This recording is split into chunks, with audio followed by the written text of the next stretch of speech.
Hello, everyone. Brian Lane here with the Center for Health Affairs.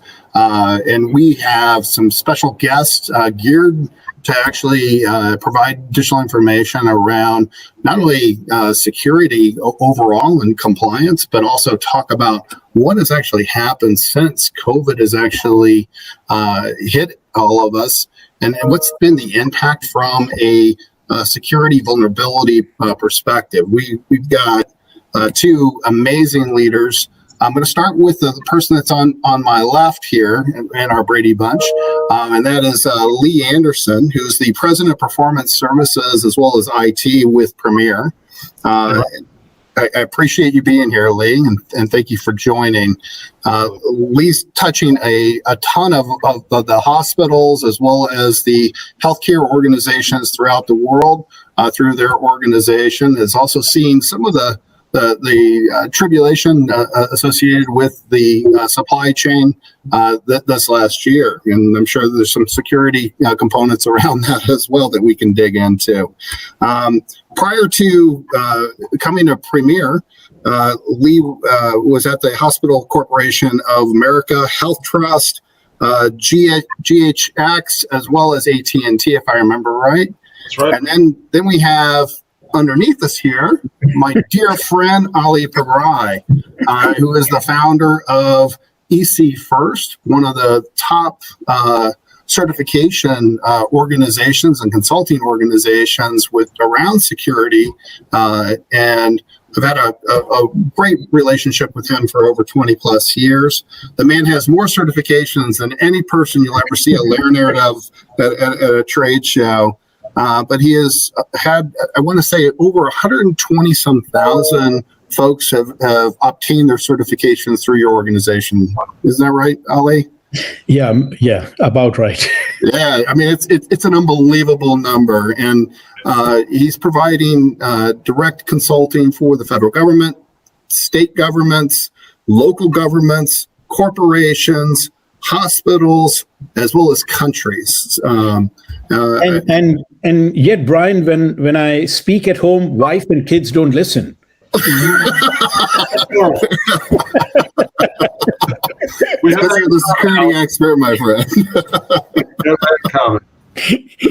Oh, well, hey guys, let's dig in a little bit. I know that the audience definitely wants to hear your guys' thoughts regarding security, but let's dig in with a kind of an open-ended question. What is the current state and threats that you both are seeing within the market associated with, confidentiality, data breaches, as well as PHI? We'll start with Ali, since I was picking on him first. Thank you, Brian, and great to be here with Leigh as well. Appreciate the opportunity. And in these last 6 to 12 months, I think we are in COVID times, challenging for our personal lives and our business lives and all of everything else in between. And there's been a lot of disruption, if you will. We continue to see ransomware attacks, a lot of phishing attacks, spear phishing attacks taking place to compromise credentials for hackers to gain access. And I believe, if memory serves me right, on January 15th of this year, there was an OCR settlement of about $5.1 million. And if you look at the resolution agreement, and again, that's all public knowledge, it's there on the hhs.gov website, is that hackers had gained access to this organization and were there for many months, actually over a year, exfiltration taking place, millions of patient records breached, compromised. And that's kind of the world we live in. And I think we've got to be very careful and very aware in terms of if there is an incident, and there will be incidents, right? We all understand that. Do we have the capabilities and the controls implemented to discover that on a near real-time basis? We cannot take weeks or months to know that our environment has been compromised. So the risk is significant, and I think we just need a richer suite of better controls to give us more insight into the infrastructure. Leigh, what are your thoughts on all that? Yeah, I agree with everything Ali's saying. I think 2020, is cyber, security while you're in the process of dealing with COVID-19. I mean, it's just a lot to deal with. Whether you've got healthcare data breaches at the same time you're dealing with supply chain problems and vaccination issues in a healthcare landscape, it's just a lot. So the way we look at it, Brian, is we kind of have a threat landscape, right? So we look at things, to Ali's point, like there's attack methods, right? Like there's email and phishing and ransomware. What I would say, just to add to Ali's point, because he made everything spot on, what we're seeing just recently, and I mean, it started ramping up with NotPetya in 2018, which was Russia's attempt at trying to create some challenges in the supply chain. And what I mean by that is not the supply chain of traditional sort of gloves and masks and PPE that are on the news all the time, but more IT supply chain attacks. And what that's more along the lines of is, for those of you who have sort of looked at it, is the SolarWinds attack that sort of made the news. And really what happened was, a nation state, right? We're looking at Russia, North Korea, China, Iran. You have these nation states that are actually scaling out and leveraging commercial software applications as a way to enter into a backdoor into your security. So, when you think about something like SolarWinds, it's an IT management system that runs in a privileged mode. So once you get in through that vector of attack, it becomes very challenging to sort of respond to it. So to Ali's point, like being able to see that landscape and really sort of see strange things happening in your system. So how could someone, and remember, because we're a remote workforce, right?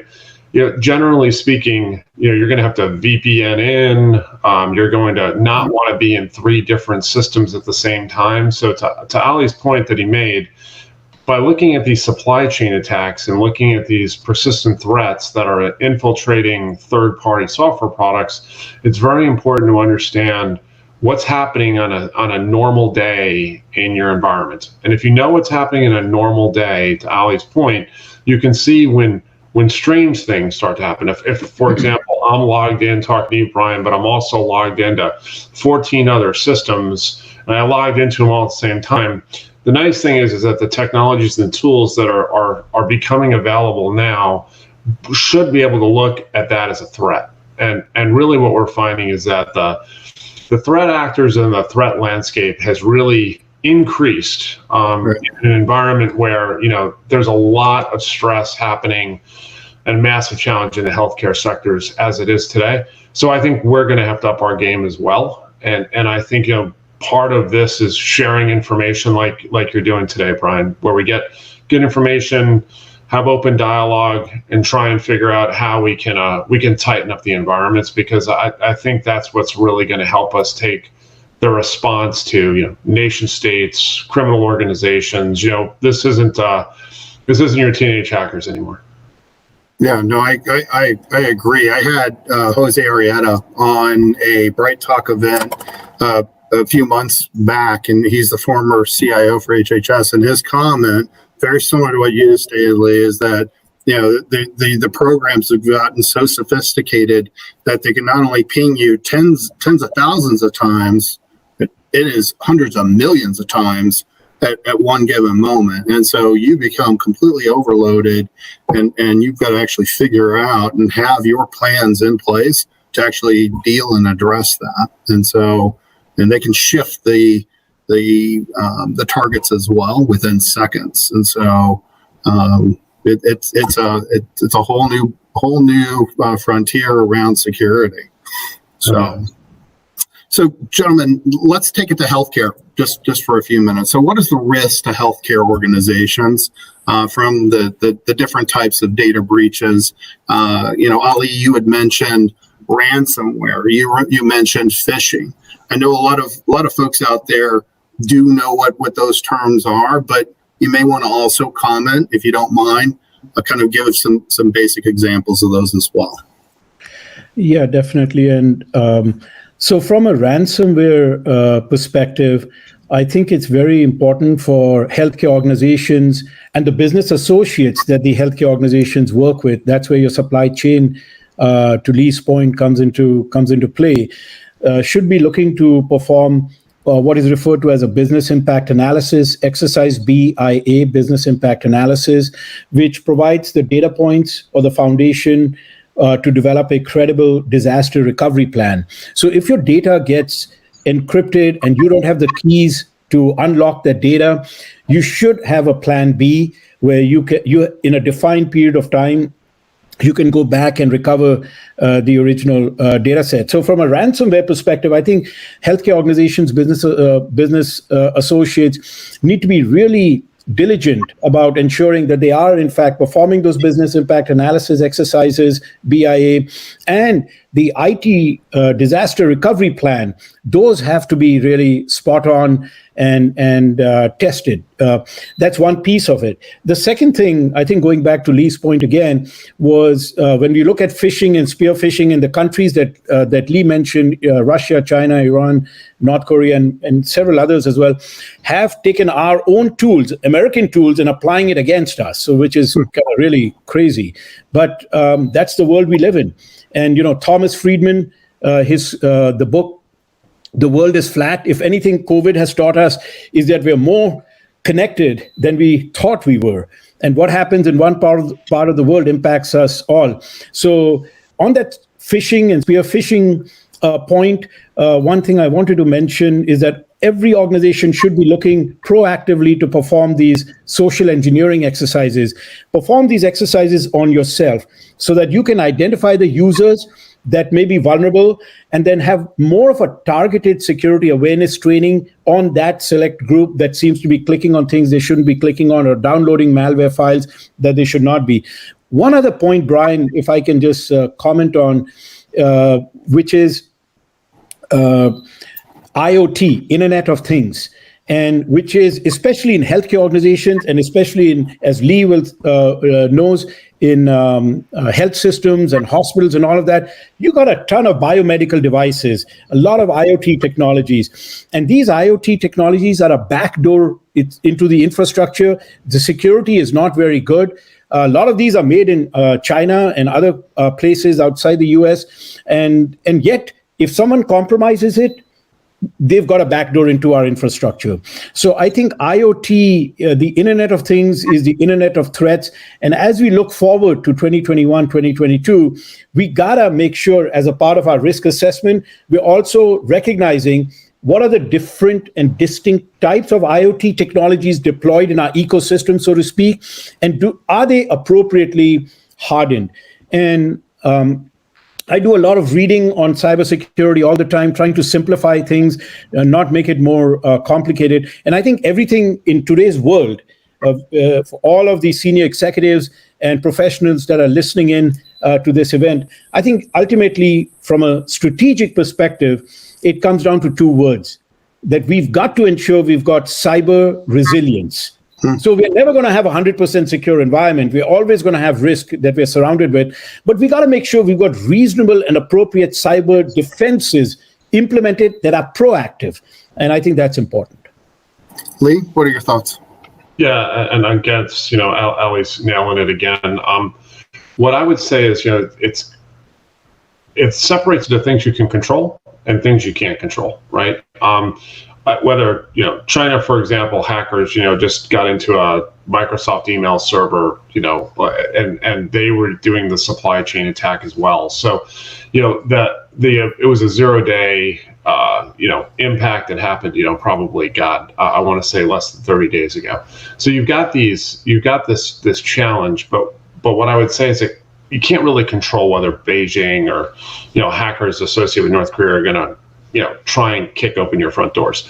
What you can do is have an open culture, right? And sometimes the best, defense is sort of a cultural offense. So what we try and do is really look at it from an incident response perspective, and just sort of piggyback off some of the things that Ali said is, if you think about having your executives and going through a for lack of a better word, a team exercise, a cybersecurity incident mock-up where you're going, hey, this happened, how are we going to handle it? It exercises muscles that might not necessarily be worked, and it'll expose communications that allow hospital organizations that are dealing with other priorities probably to just sort of focus the executive team down and actually get people talking to each other. Because what you'll find is that a larger diverse team of knowledge can help address things that might not necessarily be addressed just from a CIO's point of view. A CIO's point of view might be, we have to contain the threat, we have to take the network offline. All of those things are great, and all of those things, we've got really smart people that are technologists that can help that. But also, how is this going to impact patient care? How do we message this to the community? All of that stuff sometimes requires a little bit broader view or a broader lens. So, part of the things that I think we can do from a cultural perspective is practice. Spend time going through incident response, spend time getting the executives up to speed, listen to what their questions are, because I think the CIOs, anyone can do a Google search and say, okay, what happened in 19, what happened in 20, we're 4 months into 21. There's a lot of threats going on in PHI. So let's just assume that, the organization is going to be pressured. And one way to go through that is to actually embrace the challenge, get your leadership team in place, do the planning, and then that will sort of key up to Ali's point, like, okay, what's my business continuity and disaster recovery plan? And as you practice that, you'll find opportunities. I mean, my favorite thing to do is focus on what I can control. I can probably control email easiest. And one of the challenges with that attack vector is it only takes one click. And humans, for whatever reason, we sometimes don't have great spontaneity and control, and sometimes we'll click on the wrong links. So it's good to just get the culture involved, do a lot of education, do a lot of training, have those incident response exercises, and try and really control that attack vector for email. I think that's something that can really make a difference, and it's not like trying to figure out this nation state hacking a third-party software product, because that can get really challenging, and that's like the advanced class. So that's how I do it.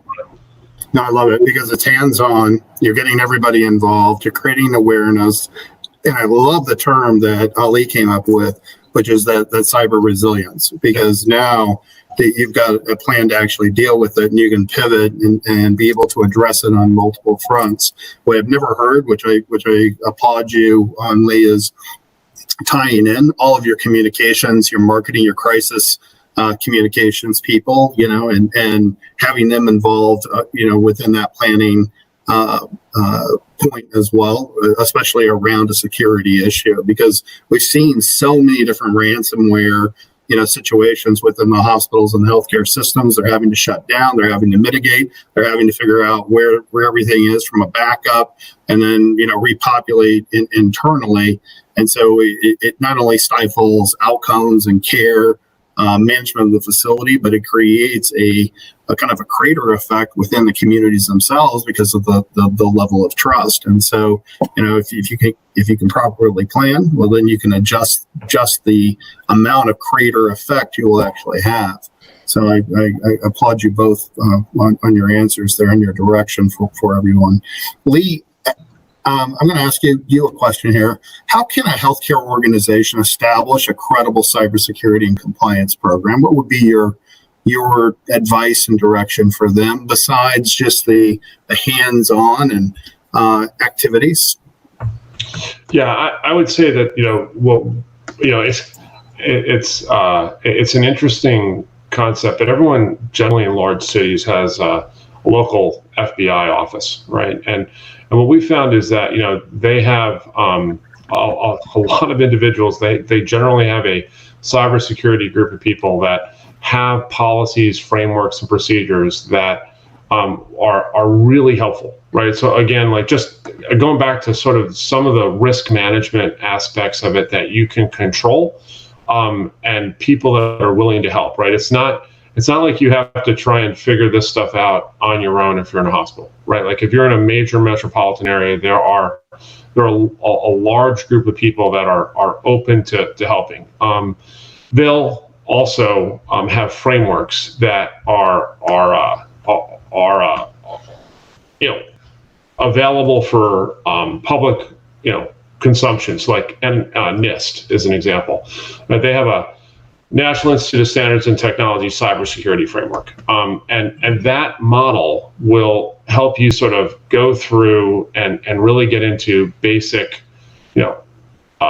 how do I identify, how do I protect, how do I detect, how do I respond, how do I recover, and again, I'm trying to do this from if you're a very large healthcare system, you've got through this, right? But there's a spectrum. We're seeing a lot of things happen in the non-acute settings, and really there's a lot of ambulatory surgery centers more now than ever. There's minute clinics that are out there, and trying to put a framework together that isn't going to be Herculean, is important, because with the threats that exist today, trying to take something that's off the shelf like NIST and being able to work through your email and being able to leverage a cybersecurity framework is a little bit more flexible than just sitting around and saying, hey, look, I want to go hire, a big 5 consulting organization that's going to come in and certify me as, leading edge in cybersecurity. So what we find is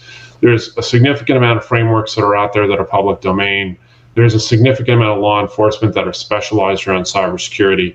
Those resources are available for everyone, and we should sort of take advantage of that. And then as you sort of move up the maturity level, going out and getting a HITRUST cert, or going out and getting a third party to certify you from a HIPAA, PHI perspective, all of those things are good as well. But that's how I would do a crawl, walk, run approach, Brian. Okay. Ali? So Leigh brings up some really good points. And if we take a step back and we look at healthcare organizations, really everyone's got to comply with HIPAA. HIPAA is a federal mandate, and the crown jewel that HIPAA is looking to ensure that organizations are diligent in terms of the defense is that PHI, protected health information. And to Leigh's point, the NIST cybersecurity framework, and just to bring in some politics to add some spice to this discussion, the cybersecurity framework came about during the Obama administration. So it's been around for some time. And then in April of 2018, during the Trump administration, they took the version 1.0 of the cybersecurity framework and upgraded it to version 1.1. Now, one of the things that they had upgraded in version 1.1 is under the identify function, which Leigh had mentioned, they added a category requirement for cybersecurity, supply chain security. So to Leigh's, and going back to HIPAA, the only body of work from a framework perspective that HIPAA points to is NIST. So I think it's really, really important that whether you're a small business, a medium-sized business, whether you're a healthcare organization or a business associate, at the very least, you need to take your HIPAA program to the next level and align it with NIST. I think that's a good starting point, and take and be very serious about it. And there's minimal cost to it, and it brings credibility. So if you have a breach and you're under a state or federal audit, and to say and demonstrate that you're complying with the NIST cybersecurity framework, I think establishes a lot of credibility. Now, once you've laid that foundation, I want to go back to what Leigh said. I think at a minimum, you have 2 distinct choices right now in the marketplace. One is the HITRUST CSF. So obviously that to achieve certification, I think HITRUST is one option that organizations can look at. And there's a new standard from the Department of Defense called the Cybersecurity Maturity Model Certification, CMMC. Now, while CMMC is going to be, if it is a DoD mandate, so DoD is not going to be doing business with any supplier that's not CMMC certified. All other federal government agencies, in my opinion, and I'm more wrong than I'm right, are going to be following the path of DoD and are going to be following CMMC in the future. So CMMC, in my opinion, is the standard, cybersecurity standard for the decade and beyond.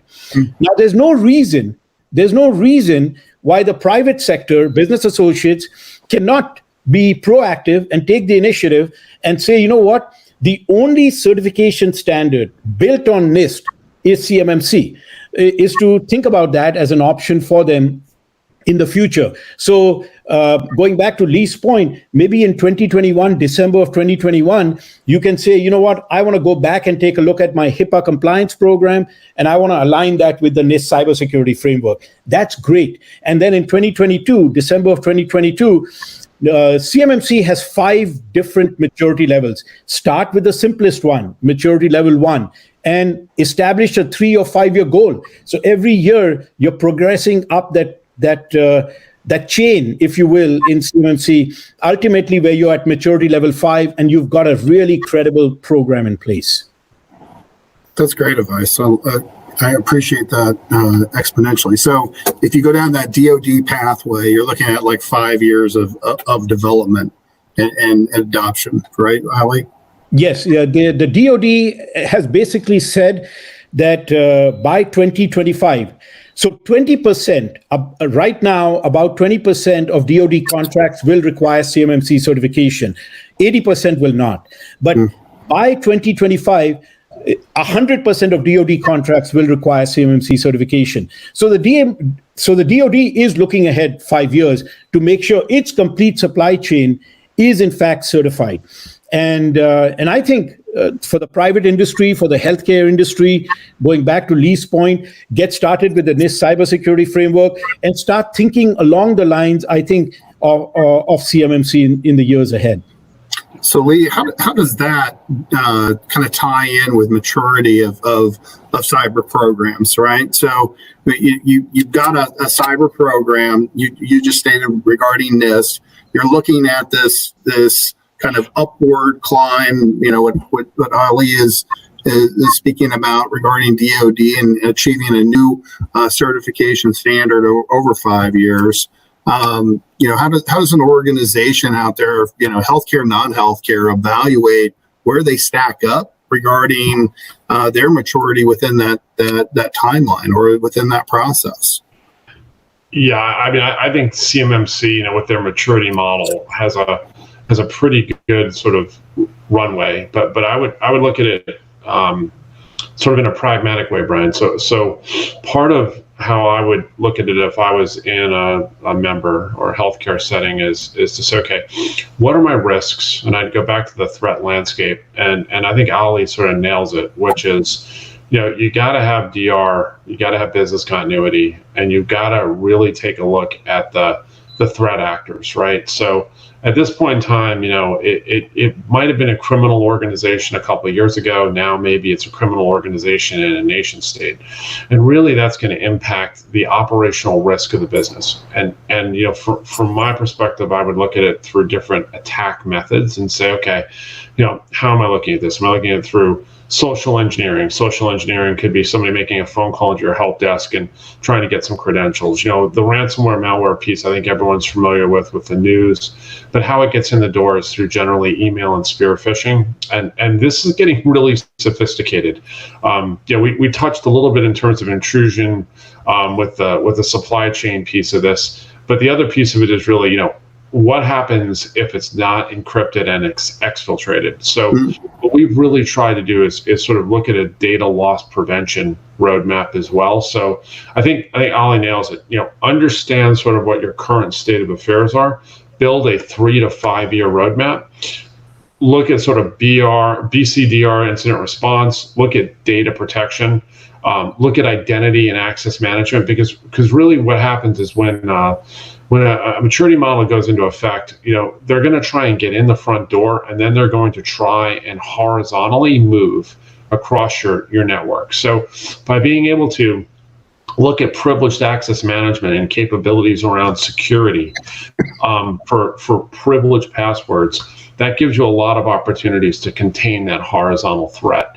And then, to be honest, the cloud security solutions are able to move faster. So again, going back to the maturity model, like if you're thinking about email, you can run an Exchange server behind your firewall. Or what's interesting and sort of almost counterintuitive is by taking it to the cloud, you get an Office 365 solution, but what you really get is you get an integrated Microsoft cyber upgrade that's dynamic. They're patching all the time. So you don't have to worry about the hygiene of your Exchange server behind your email. So take advantage of the operations improvements that the cloud can bring. And that's sort of how I would pragmatically look at the maturity model. Ali, I don't know if I missed that, or Brian, I don't know if I answered it, but that's kind of the crawl, walk, run approach as well. You have anything to add to that, Ali? No, Leigh is spot on. I think he brings up a couple of interesting, really, really important points. One about cloud security and taking advantage of vendor capabilities in that space, like in this case, with respect to Microsoft and the email being in the cloud. So I think that's important. And I think there's, I remember a long time back, I was giving a presentation in Japan and I tried to learn Japanese, but the only word I still recollect is Kaizen, continuous improvement. And I think the key thing is to keep improving, keep making sure that you have capabilities and controls that are appropriately deployed. I think that's important. One other point, going back to what Leigh just said, he mentioned the word encryption. And so I think firewall systems are the first line of defense, and then you got intrusion detection and all of these other dozens of different security controls. The very last line of defense is encryption. And I think we, small organizations, healthcare organizations, large organizations, need to go back and take a targeted look at where are we encrypting all of the sensitive confidential data that we're coming into contact with. Because to Leigh's point, if an organization gets compromised and there's exfiltration of data that's taking place, but that data is appropriately, because all encryption is not equal, if that data is appropriately encrypted, now you've really mitigated the risk to the organization because you had encryption in place. And encryption is also a safe harbor when it comes to, if you can demonstrate that the data had been encrypted at the time of the breach, to any type of settlements that or fines related to state attorney generals or OCR and all of that. So I cannot emphasize enough the frameworks. I think going back to this conversation, this discussion that we're having, and the points that Leigh and you, Brian, have brought out, the framework's really important. And I think from a technology capability control perspective, I cannot emphasize enough having appropriate encryption implemented across the ecosystem. Excellent. I love the comments associated with the cloud, because it's not only cost effective, but the security enhancement is to the roof. Out of curiosity, gentlemen, we've mentioned a lot of different security threats out there. Is there something that we should all be kind of looking for down the pathway versus talking about the phishing and the ransomware? Is there something that that organizations should be planning for, within their scoping exercises that we've been speaking about? Brian, my only 2 cents on this is if you're a small to medium sized organization, just to sort of, this isn't going to turn into a sales call for Microsoft, but I would say getting your email out of your back office where you have to patch and you have to maintain the security of all of that, and leveraging the identity access management capabilities, meaning, I know who you are, you know who I am, and having that email in the cloud. I really think that if there was one thing that everyone took out of this conversation, I think just taking a look at that and having a phone call.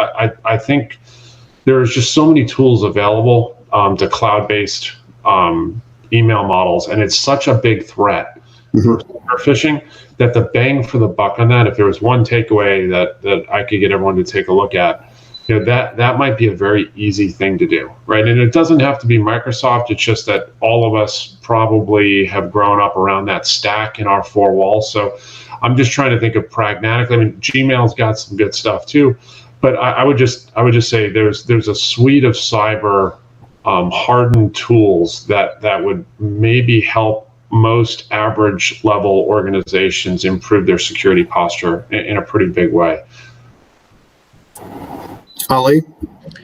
Yeah, Leigh brings up a really good point. I think that's a good one for organizations to really prioritize, and it really mitigates the risk from these phishing, spear phishing, those type of attacks. And people make mistakes. We are all humans after all, and that kind of mitigates that risk, which is right front and center. Right? How much time do all of us spend on emails every day? For God, right? The one other point that I wanted to bring out, which is a relatively newer area of cybersecurity, and that's the area of threat intelligence.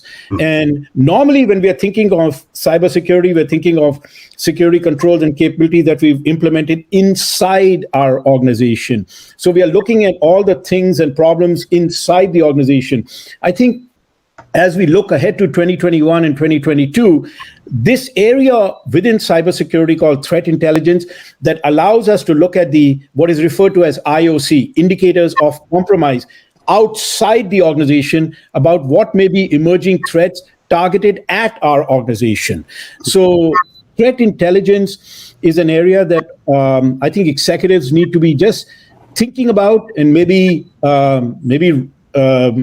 conducting one threat intelligence exercise before the end of the year to understand, are there domains that appear to be just like us?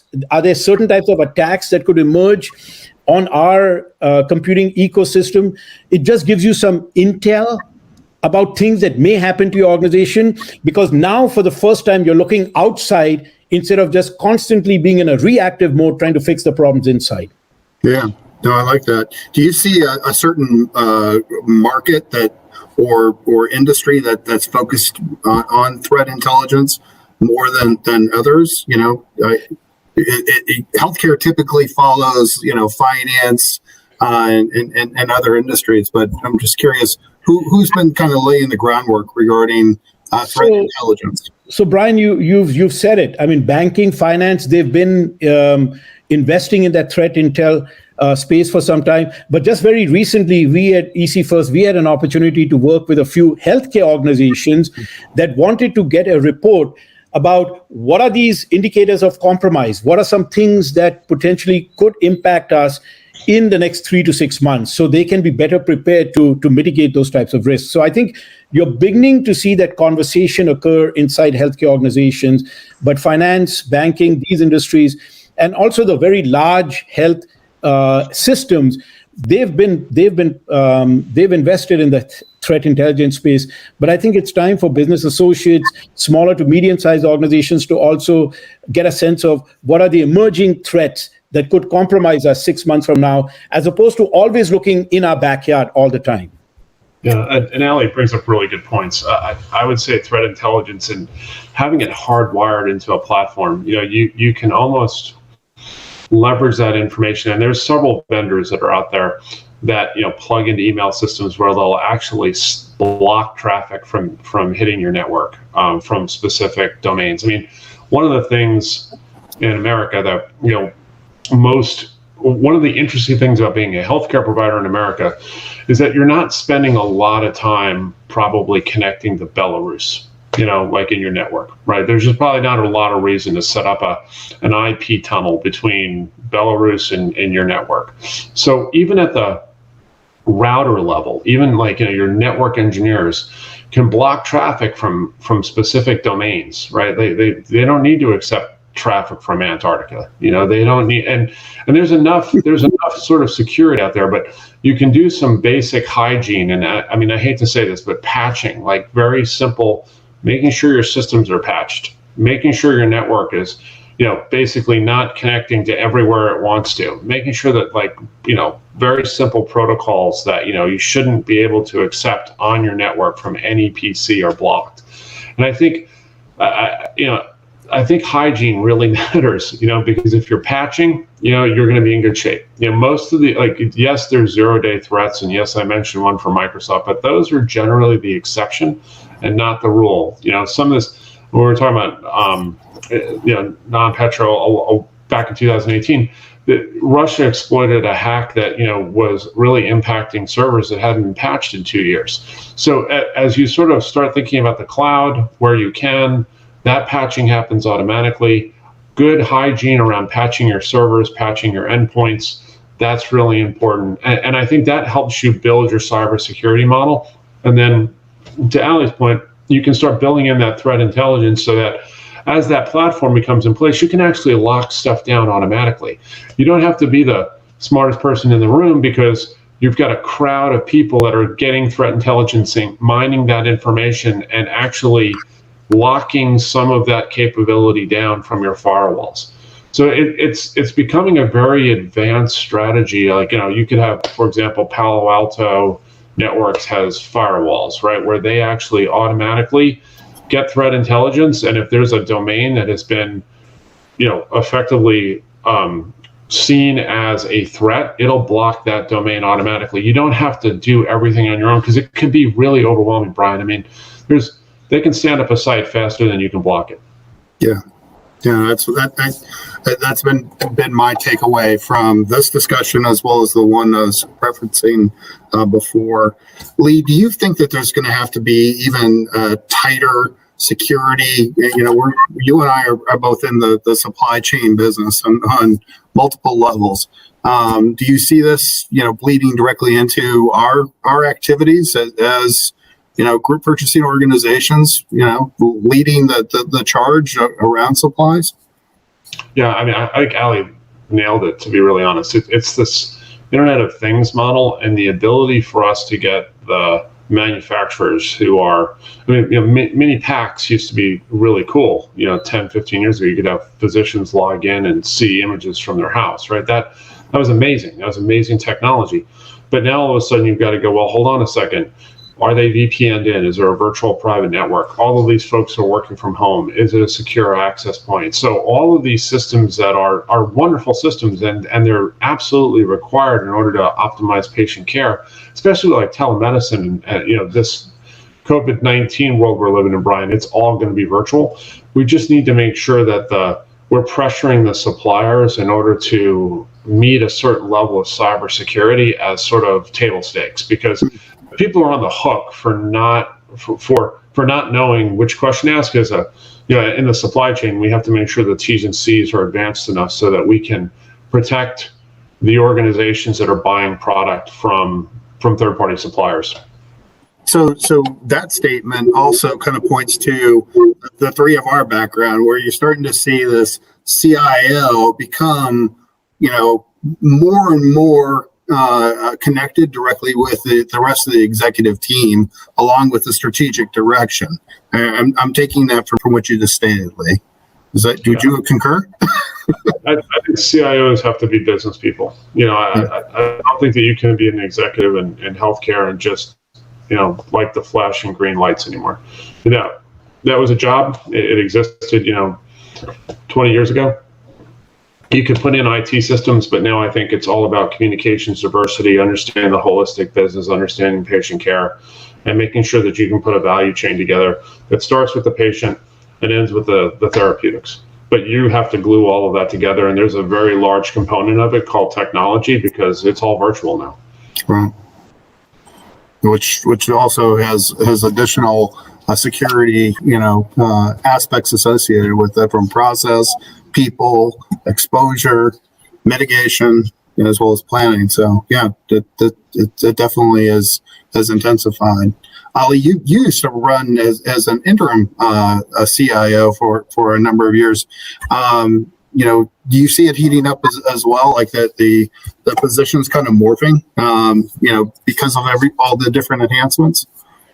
Yeah, definitely. To Leigh's point, and Brian, what you mentioned is that technology, everything's becoming digital. So an organization, every business organization increasingly is a digital organization, and a digital organization has technology embedded across every piece of it. So I think it's really important from a CIO perspective to be a part of that executive, committee or suite or whatever you want to call it. But it's got to be looking at it from, to Leigh's point, from the prism of what are the business priorities and the application of technology aligned with that. One other point I just wanted to make that Leigh had mentioned a few minutes ago, he talked about patching and how that's a challenge for a lot of organizations when they've got to maintain that program inside the organization. We conduct a lot of these technical vulnerability assessments, penetration testing, and all of that. And one of the things we've learned that we've discovered when we do, especially in the last 3 to 6 months, is that we see general problems inside organizations today from a technology perspective in 2 areas. One of which what Leigh talked about in terms of patch management, huge struggle, very inconsistently done within organizations. And the other one being configuration management. You may have dozens of different firewalls and they all configured a little bit differently to cause confusion, right? John did one and Tom did the other one and Brian touched the third one. And it's like, so we got to make sure everything is simple and consistent. And simple is not easy, right? So I think that's something that organizations have to be looking at, is keep it simple. The configuration must be consistent. Make sure things are patched. And there's a standard out there. HIPAA is not a prescriptive standard, but there's a lot of good bodies of work, like Leigh had mentioned. For example, PCI DSS, Payment Card Industry's data security standard. It's a very prescriptive standard. And a lot of times I'm asked a question, I don't know the answer to that. I go back and do my research. I look at PCI and some other bodies of work. And one of the things in PCI is no system should be more than 30 calendar days from the date when the patch was released, so that you get enough time to test it and make sure it doesn't break 18 other things when you install that patch in your environment. And the same thing with configuration, is to make sure that configuration of things. And if organizations do a good job with patch management, configuration management, that's another area besides the frameworks, but they can lower that risk. That's what we've got to do. We've got to lower the temperature, lower the risk, and keep things consistent. Love it. Gentlemen, I'm going to tee up a kind of a softball probably to both of you, but I want you to give some thought to this. And if you guys had like a magic wand, and this is a question that I always used to hear, especially at the American Hospital Association from Dick Davidson. If you had a magic wand, Leigh, and you had the ability of, making a global change, especially around security, what would it be? What's your big dream? What's your hope? And then how does that also correlate into your position and Premier's position in magnifying that change globally? Yeah, Brian, whenever someone gives me a wish, I always ask, can my first wish be 3 other wishes? But we'll give it to you. I gotta try. So I think, let me sort of start with what we can all control on this call. I think people need to ask for help, right? I think the technology is our biggest strength, but also somewhat our biggest weakness, right? Sometimes we think we don't have to talk to people because I got it under control. It's all good. What I found is that if you go out and you even go to Brian this show, you're going to get some information, and that information is going to be good information. To Ali's point, you're going to go figure out whether you can use it or not. If I had one magic wand, I would say, look, get out of your comfort zone and go ask for help. Right. So there are places like Premier, it's GPO, it's got thousands of healthcare providers. We have those CIOs can get together and they can share information, and they do share information. And that's important, because you're not going to master all of this stuff yourself. I mean, to Ali's point, like, threat intelligence requires a bunch of people. Like, it's not like Ali and I are sitting in our house and we're like, oh yeah, that's the problem. Let's just tell everybody. So a community does amazing things, specifically in this situation, because Brian, to your point, right? Like, what used to happen was, some teenager would try and get into a system. You've got this stuff scripted to a point where, if it's in the cloud, there's probably a million attempts a day in Azure. I mean, like, they just have all of this stuff scripted, and if they get one break in, they already know what the front end of, Workday looks like, or they've already got the front end of, PeopleSoft in the cloud. So they're trying to move money, right? They're trying to get in, change an account, and move some cash offshore. So it's all scripted. So no individual on this call is going to be able to fight all of that. So go to your community, be open, leverage the resources. that you can use your GPO. To Brian, to your point a second ago, like the nice thing about the GPO is that there's a bunch of people, there's a supply chain issue, there's an Internet of Things threat.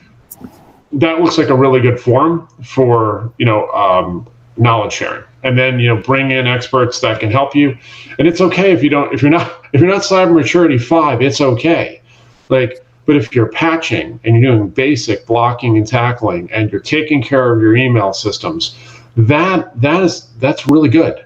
Like start there, and you can always make better progress. You can do the privileged access management and the networks, but just you got to ask for help. You can't just think you're going to handle all of this stuff in your office. I mean, I wish, I know we're all really smart people, but the other piece of this, the only last thing I would say is, you can help inside your organization too. So you can go to GPO and we can help, but you also, at the board level, to Ali's last point, this is a business risk conversation, right? It's okay to go talk to your CEO or your CFO about business risk and say, hey,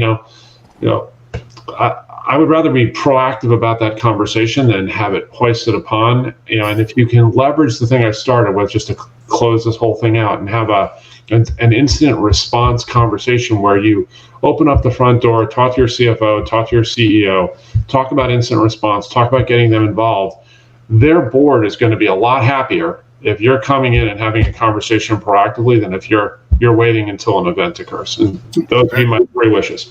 No, I agree. I like it. I like it a lot.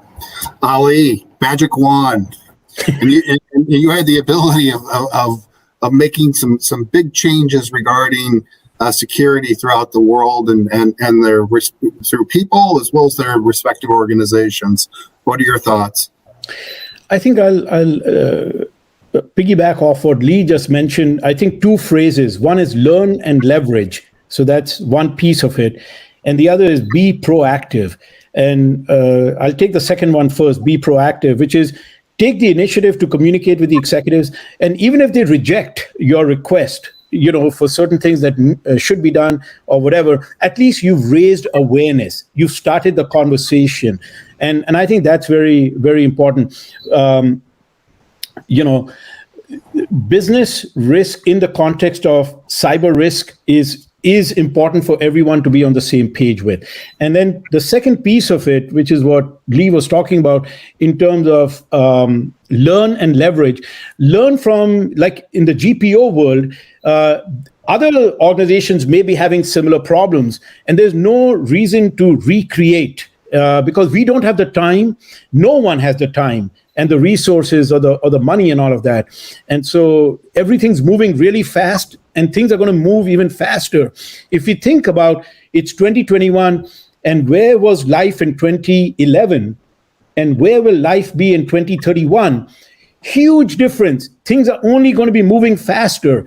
Everything's going to be moving faster to the cloud, faster to mobile platform, and all of that. We gotta understand, and I think do a much better job of learning and leveraging other organizations to help us, both from a cost and time perspective. So there's a lot of options out there. I think organizations just need to make sure they don't need to solve all the problems themselves inside. Look outside. I think it's great advice. Thank you, Ali. Well, gentlemen, I'm going to wrap it up here. I'm going to say thank you to both of you for taking the time out of your busy schedules, providing advice, direction, and suggestions to everybody throughout the world who's going to be listening to this. I really, really want to commend you on your answers, your advice, as well as the empathy, because you both have been living it and living it very closely within your careers as well as your current environments. And I know it's been a tough road to hoe, especially around the COVID period of time. So I want to thank you both for your service, and I appreciate the time today. And if people have additional questions, feel free to let them come in. We'll pick those up and get these 2 gentlemen to respond to you. Stay tuned for the next Leadership Series event. We appreciate it. Thank you. Thank you, Brian. Thank you, Leigh. Good meeting you guys. Take care. Control your excitement. Bye-bye.